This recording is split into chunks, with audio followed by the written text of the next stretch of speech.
somebody who is typically into the paranormal, I'm sure you've heard at some point that spirits are attracted to energy, be it the draining of battery life from electronics, or in some cases, actually feeding off of people or the living.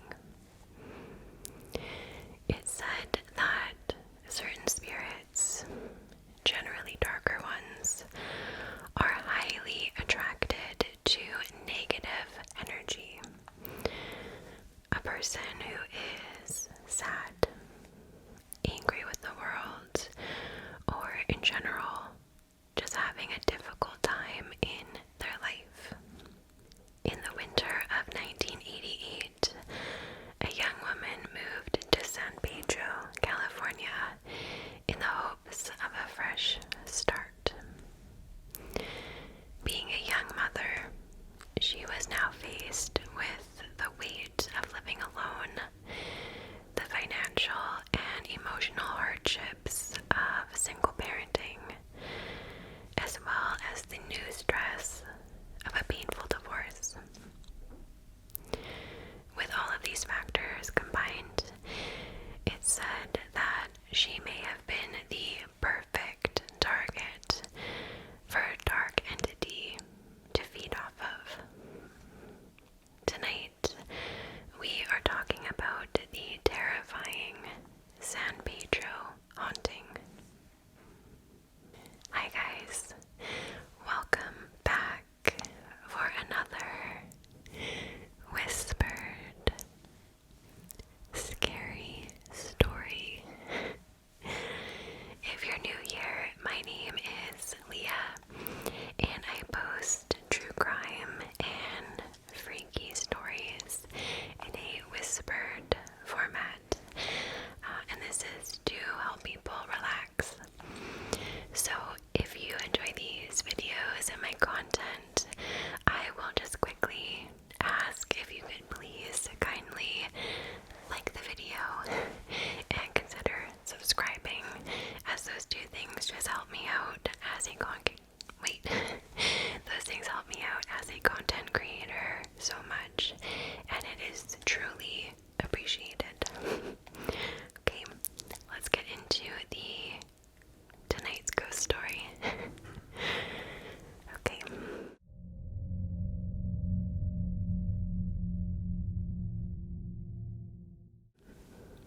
23-year-old Jackie Hernandez had recently separated from her husband, Al. Though their marriage did not work out, they were still on amicable terms when it came to raising their children. Jackie was pregnant with their daughter when her and her 2-year-old son moved into a small rented bungalow in San Pedro, California in the fall of 1988. Now, being a single mother, things were going to be difficult, but having gotten out of her tumultuous relationship, Jackie was looking forward to starting this new, happier chapter in her life with what would soon be 2 children. However, that is not what she got.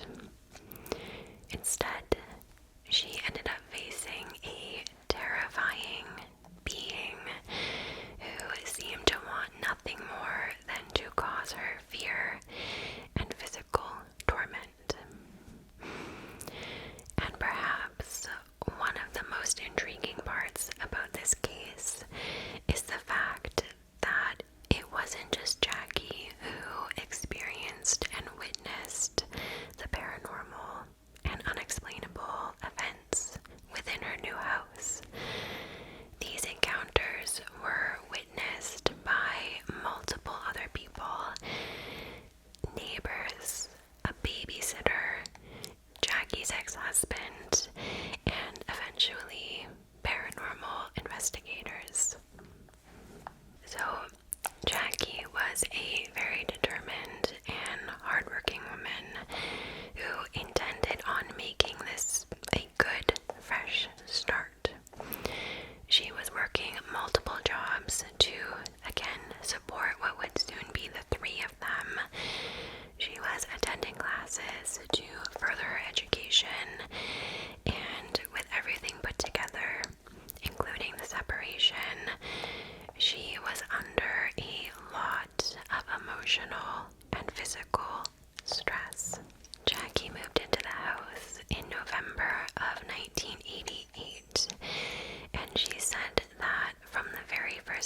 night, she could sense something peculiar about this house. The house had some sort of strange energy to it, but at first she didn't believe that it was haunted. Jackie said she'd never really liked being alone, but she wasn't afraid of ghosts or anything. It wasn't like that. What she was afraid of was people. People breaking in, which for most people is the real, tangible threat, right? After moving in, she'd felt this presence for a while, but just assumed that it was the older energy in the house. It wasn't until the first incident happened when she realized that this presence might be something a little more sinister. Jackie's estranged husband, Al Hernandez, came to the new house to live with them for just a couple of weeks when sadly his house burnt down. And when he was living with them, this was when the very first kind of strange thing occurred. Jackie had a friend come over one night, and the two of them were sitting in the living room with Al. Al was sitting at her desk, and as Jackie got up to walk by, a pencil holder that was sitting on the desk was suddenly thrown over with an invisible force. Al hadn't touched it. Jackie had been a couple of feet away, and all three of them are looking at one another, wondering how the heck this pencil holder just defied gravity and did that. Soon after, Jackie described that she would constantly feel somebody watching her and standing behind her. But every time she turned around, of course, there was nothing or nobody there. Despite this super creepy feeling of constantly being watched in her own home, Jackie still wasn't convinced that her house was haunted, even though the events in the house were getting progressively creepier. For instance, Jackie was pregnant at the time, and because of this, she would wake up once a night to use the restroom. But when they moved into the house, strangely, she began waking up at the same time every single night, 12 o'clock a.m. And she said it didn't matter what time she went to bed, whether it was 4 hours to midnight or 11:30. It didn't matter when she fell asleep. She would always wake up at 12 o'clock on the dot. That was when she began noticing the creepiness from the attic.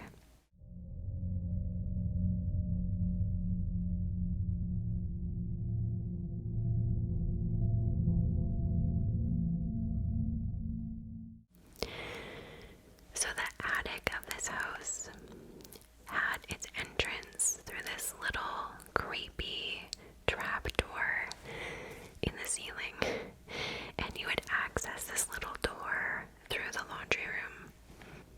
And Jackie began noticing that this trapdoor would be open when she knew it had been closed minutes earlier. And remember, she was the only adult in the house who could have opened it.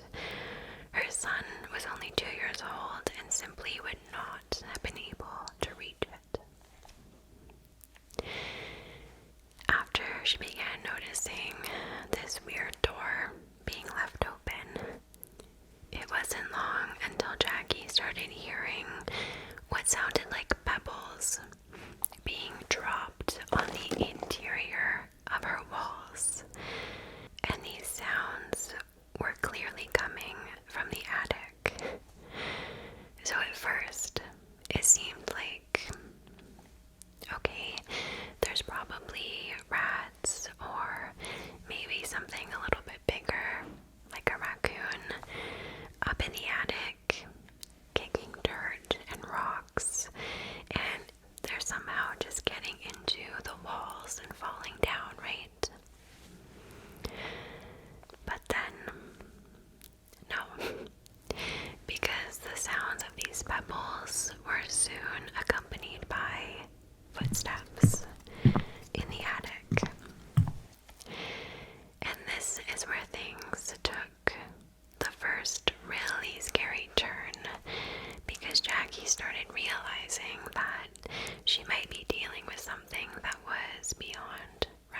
was when Jackie had a friend over and something was knocked off of her wall.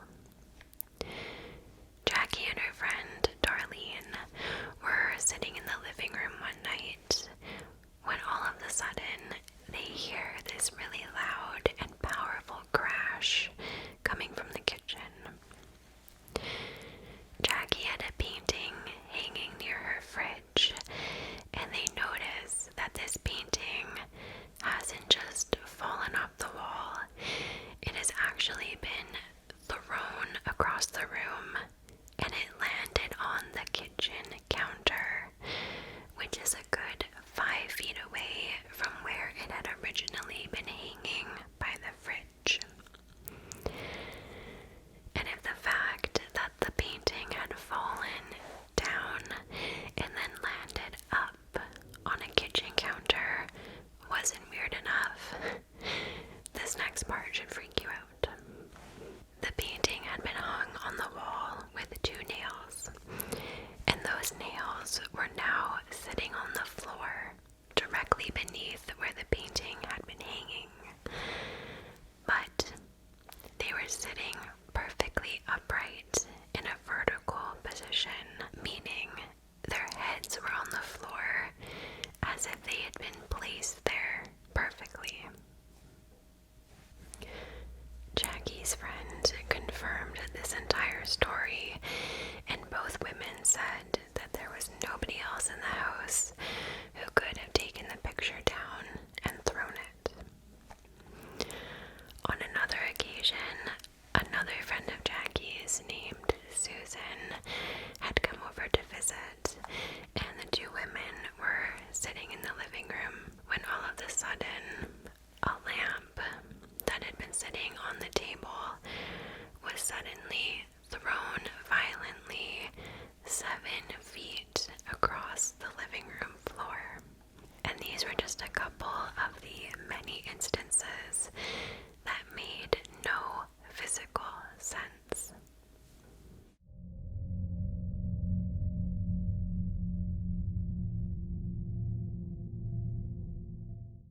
In preparation for her daughter Samantha's arrival, Jackie got her son a cat. She said that this cat was super calm, super chill, and very affectionate. But shortly after bringing the animal home, its behavior and personality completely changed. It started growling, hissing, and getting really aggressive towards nothing that Jackie could see. And when the animal started chasing something around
touches it. And it's as if somebody is on the other side and had opened the door for her. So she gets to the door, looks inside, and she sees that Jamie is fast asleep on his bed. So clearly, Jamie had not opened the door, and Samantha was still a baby at this point, so it couldn't have been her. She doesn't really think much of it. The kids are fine, so she leaves the room and closes the door behind her. As she's walking back down the hallway towards the living room, again, the door slowly opens by itself. At first, Tina really isn't too worried. Like, it's just a door swinging open, right? But when Jackie gets home and asks her how everything went, Tina decides to tell her. And, she says, it was kind of strange. I noticed that the bedroom door was, kind of opening by itself. But there has to be an explanation for that, right? And to Tina's surprise, Jackie basically tells her, well, that's actually a little concerning because, to tell you the truth, there's been some weird stuff happening here. So Jackie and Tina talk it over, and again, I'm guessing it was because Tina was only 16 and Jackie doesn't want to scare her and dissuade her from coming back to babysit. So the ladies kind of just decide that, it was probably nothing. Let's not bring any more attention to this. To my shock, because I would never go back in that house, Tina comes over again to help babysit the kids.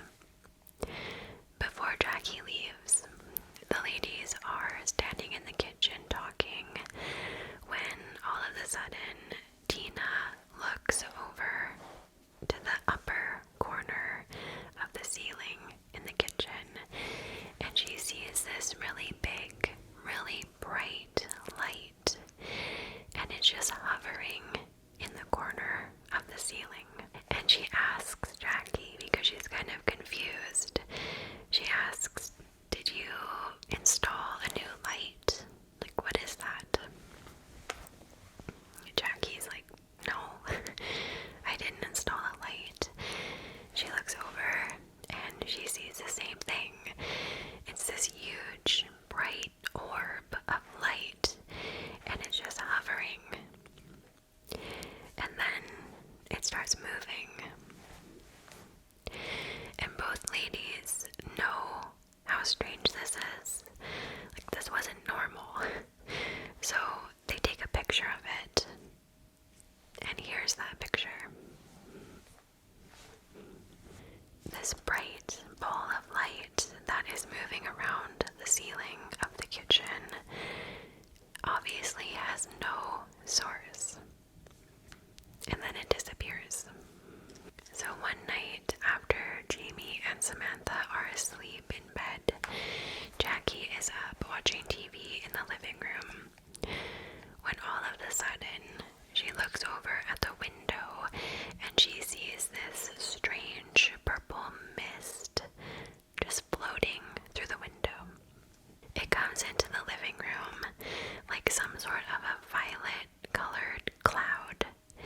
It hovers and then it disappears.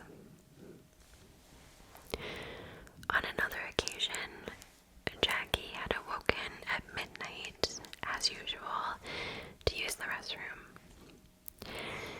She explained that because the house was so tiny, she had to walk through the kids' bedroom to get to the bathroom. So, she opens the door, and the kids' bedroom is illuminated with a yellow nightlight in the closet. So obviously, the room is bright enough for Jackie to see everything. And what she sees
condition would just disappear as it had done before. No. Every single time she brought the covers down to just peek into the kitchen, the man was still sitting there, staring at her. He sat there for roughly 5 hours, and it wasn't until the sun came up when he finally disappeared and Jackie felt safe to get up. At this point, the feeling of uneasiness in the house was just getting to be too much, and with the exception of a couple of her friends, Jackie did not feel comfortable talking to anybody about these experiences in fear of people thinking that she was crazy.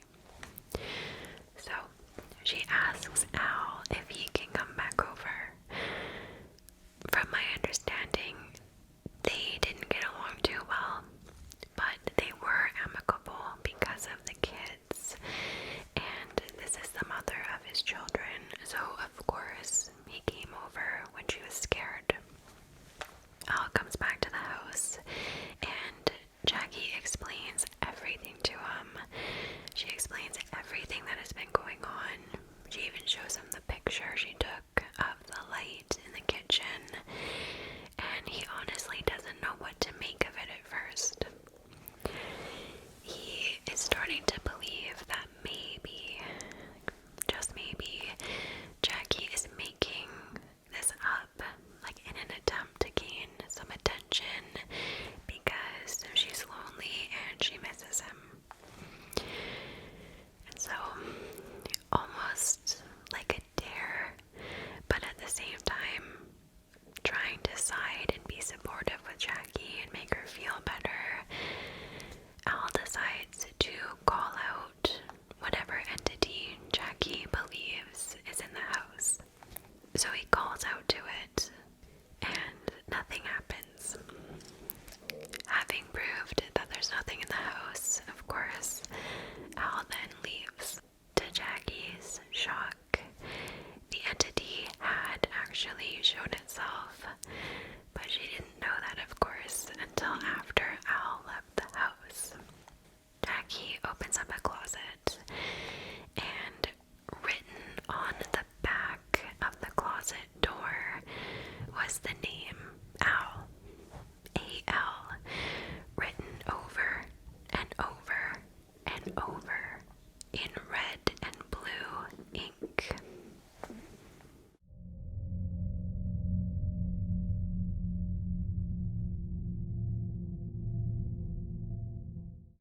So, one of Jackie's friends had also recently moved to San Pedro. One day, our friend had gone up into her attic, and to her shock, she'd actually found some money that had been stashed up there by the previous owners. So, Jackie, being a single mom, definitely thought it might be worth it if she took a quick peek in the attic to see if she might find some money as well. Her friend Chrissy was there during this event, and she too corroborated this entire event, if that's what you want to call it. So, while Chrissy waited in the laundry room, Jackie opens up the small, creepy door in the ceiling to take a peek in the attic. As she is peeking her head up through the hole and looking around, she can immediately feel eyes on her. It's as if somebody was right behind her and staring at the back of her head. Jackie immediately turns around and doesn't see anything or anybody else in the attic. The attic was empty, but she simply could not get past this uncomfortable feeling that something was definitely up there staring at her.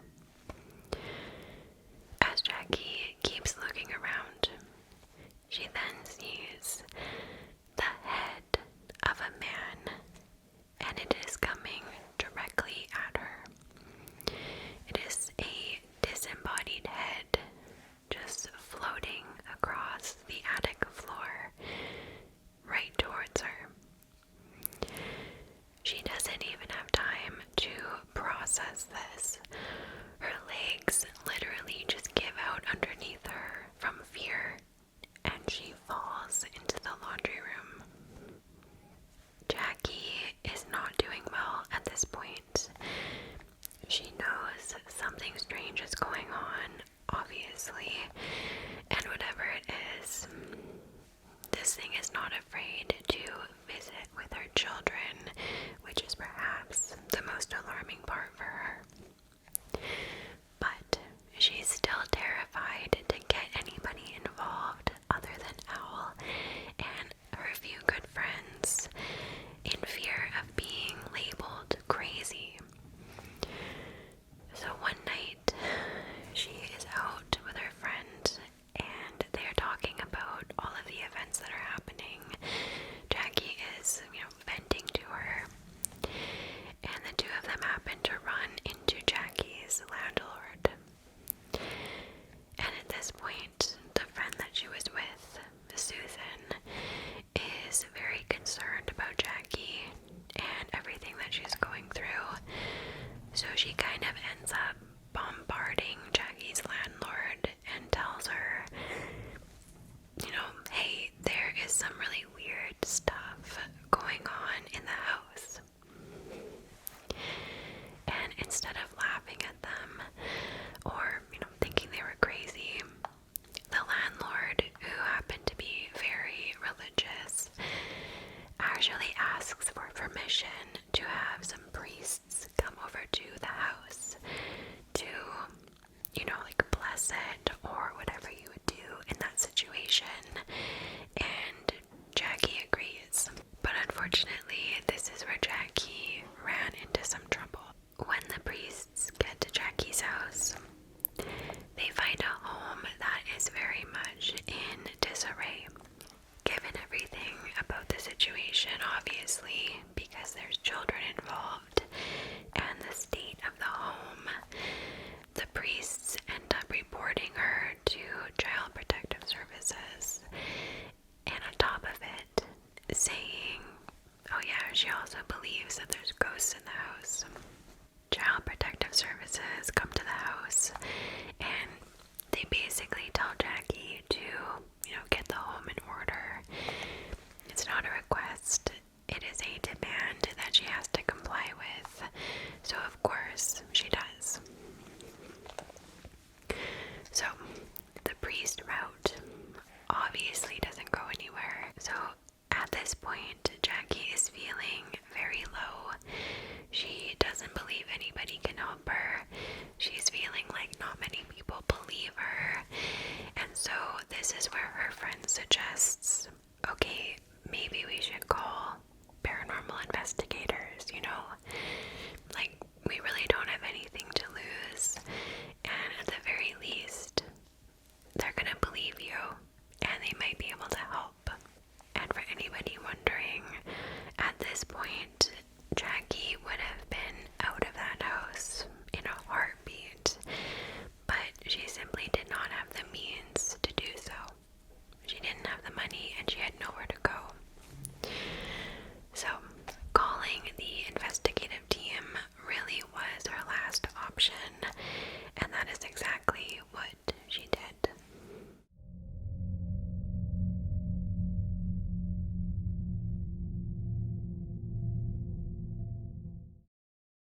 On August 8th, 1989, a paranormal investigative team came to Jackie's house to interview her and hopefully capture some proof.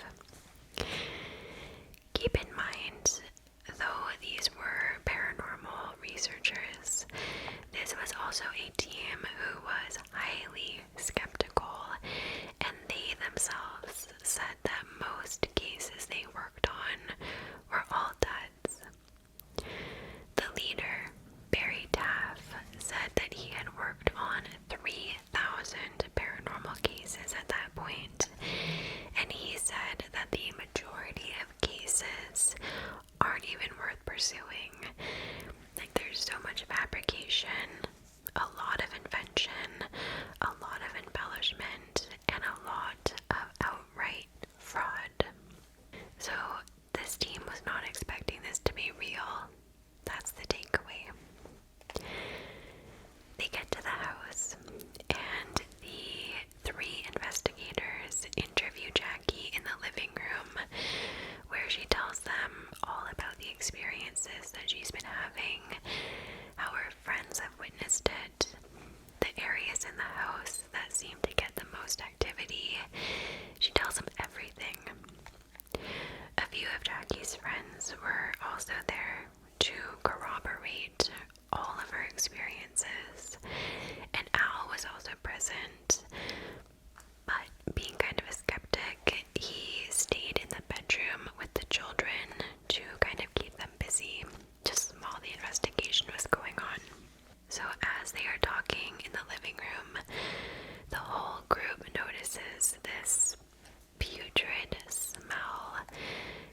clearly emanating from the attic. It's above them.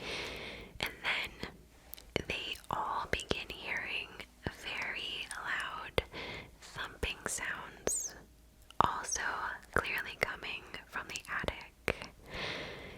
Taff would later say that it sounded like a 200-pound rat running around up there.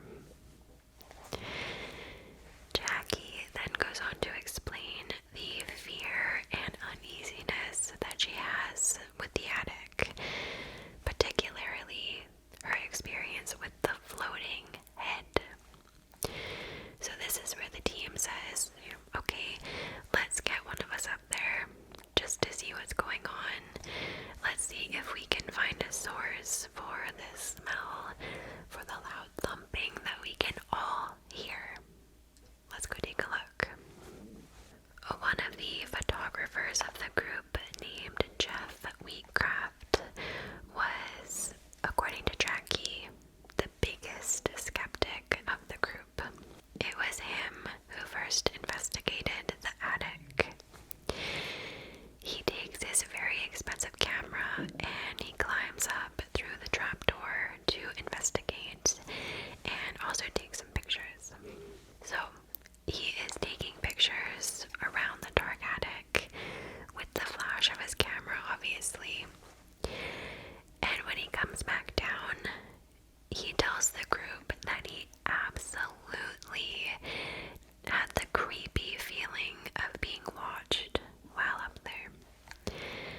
Like, without a doubt, he definitely felt somebody was behind him, just like Jackie had.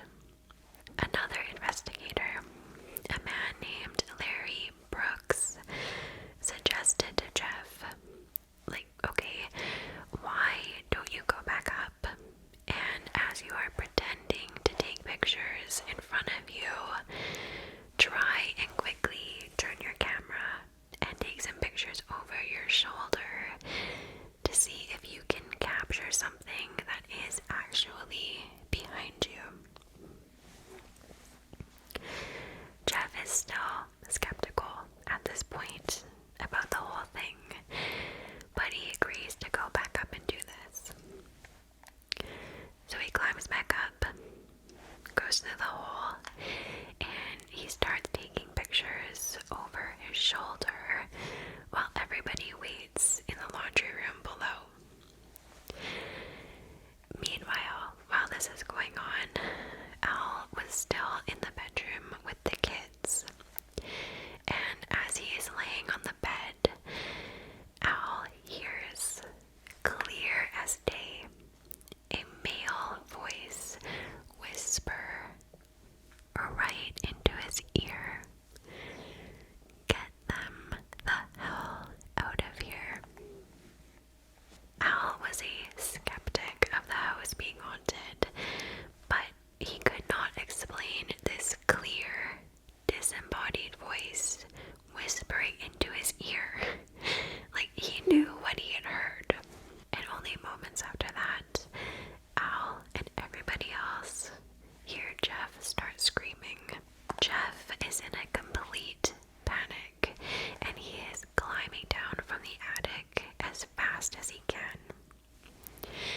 When he gets back down and he's able to compose himself, he explains that something grabbed his camera. He says that a pair of hands clearly grabbed the camera right out of his hands. He says that the force was so strong, it almost felt like something had a rope tied around the camera and literally pulled it. Whatever it was, clearly it did not want its picture taken because it then threw the camera across the attic floor. So, clearly, this thing did not want to be seen. Jeff is understandably freaked out at this point, but after a while, him and another investigator go back up to retrieve the camera because it was an expensive piece of equipment.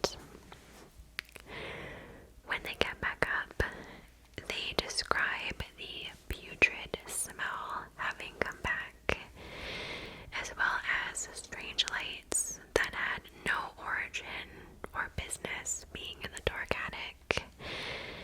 And they also see giant shadow figures.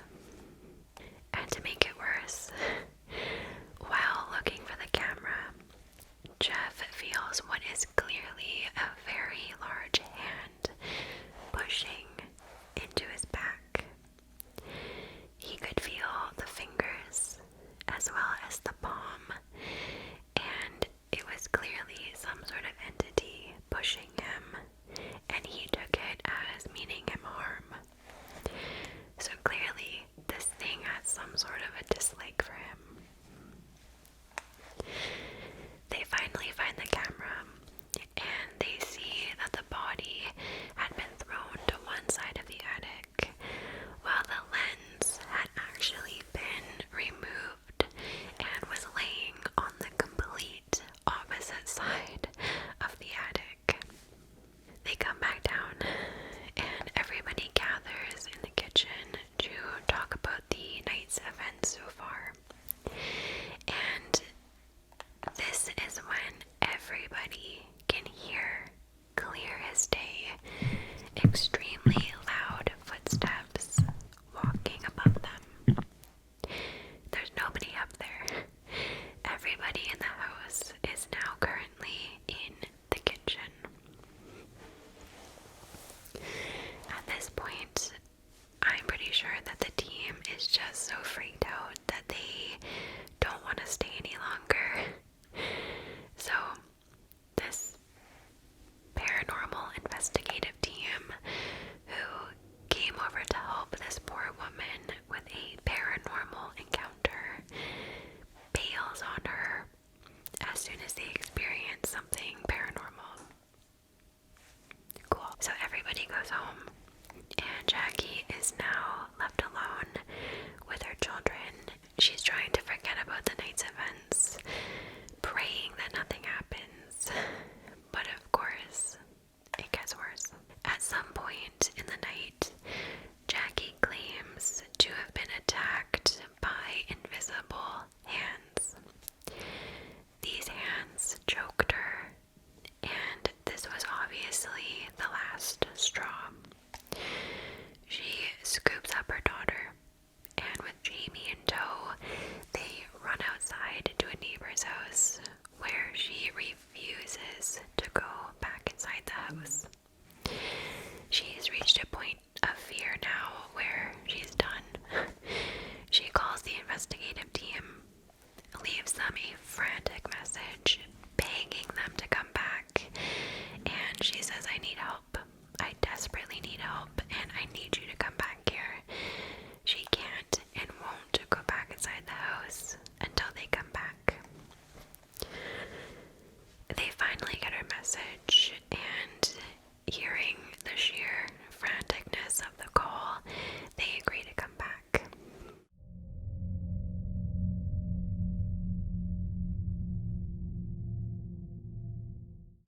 Gary Byrne and Jeff Wheatcraft agree to enter the attic once again because it is now clear to everybody that the attic is clearly the source from which this entity is living or coming from. Byrne has the camera this time, while Jeff is holding a flashlight so they can see, because I guess the second time around they didn't have like all of their equipment and lighting set up. They literally only came over in the middle of the night as a courtesy to Jackie,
was using the flash of his camera to illuminate the attic to see what is happening to his friend.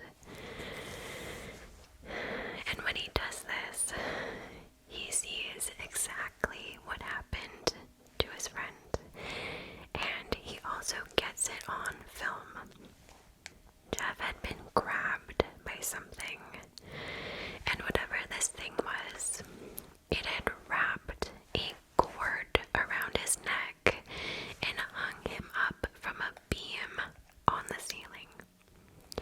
It had literally tried to hang Jeff. Gary rushes over to his friend, undoes this cord from around his neck, gets him down from the beam where he was hanging, and gets Jeff over to the hole to get out of the attic. Jeff is clearly traumatized at this point. So far, he has had his camera ripped out of his hands and thrown across the attic. He has had an invisible hand push him while he's been up there. And now this thing had literally tried to kill him by hanging him from a rafter. The team left after this and never went back to the house ever again. So this was also the last straw for Jackie. She and her kids moved out of the house. This part was really sad because in an interview, Jackie said that she would rather suffer by living with a person she didn't like, her ex-husband, rather than stay in the house and be attacked by something she couldn't see. So her and her ex temporarily got back together. They moved to Weldon, California for another fresh start, and for the first couple of months, everything seemed to be going well, and they both thought that it might actually work this time. But after a few months, their relationship started to crumble again, and this is where the entity reappeared. At first, Jackie could hear terrifying scratching sounds coming from the shed outside, and this was accompanied by shadows, orbs of light, and a black mist that would float through the house. On one occasion, two of her neighbors were helping her move a TV when all of them saw the reflection of the terrifying man with red eyes staring at them in the corner of the TV. All of them turned around, and of course, there was nothing there. Jackie called Taft's team once again and asked them to come to her new house. When they got there, they actually decided to use a Ouija board to try and communicate with the entity that had clearly followed Jackie to her new home, and they ended up getting some answers. Barry wants to know, obviously, who this entity is, why it had attached itself to Jackie, and also why did it try to kill Jeff. The entity tells them through the board that his name is Charles Pearson and he was killed in San Pedro. And the creepy thing is that this person actually checks out.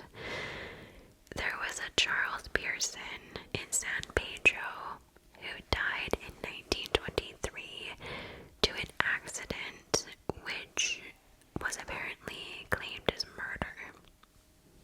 The entity goes on to explain that he attached